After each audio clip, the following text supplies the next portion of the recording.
अली बाबा अपने घोड़े पर सवार जंगल के बीच से लकड़ियां जमा करके वापस जा रहा था। गरीबी ने उसकी कमर तोड़ रखी थी, मगर दिल में ईमान का चिराग रोशन था। वह कभी हराम की तरफ न गया और हमेशा हलाल रिज्क की तलाश में निकला।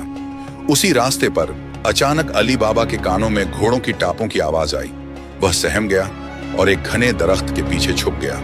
कुछ ही लम्हों में 20 के करीब सवार तलवारें कमर से लटकाए घार के सामने रुके। उनके चेहरे पर कहर और आंखों में दरिंदगी थी। फिर उनमें से एक ने बुलंद आवाज में कहा, खुल जा सिमसिम। अली बाबा की सांसें रुक गईं। उसके सामने चट्टान खुली और सवार एक एक करके गार में दाखिल हो गए। थोड़ी देर बाद वे बाहर निकले और उसी तरह वापस रवाना हो गए। जब अली बाबा ने यकीन कर लिया कि सब जा चुके हैं, वह आहिस्ता से गार के करीब आया। दिल में खौफ और तजस्सुस का तूफान बरपा था। उसने धड़कते दिल के साथ वही अल्फाज दोहराए, खुल जा सिम सिम, और हैरत अंगेज तौर पर वह चट्टान दोबारा खुल गई।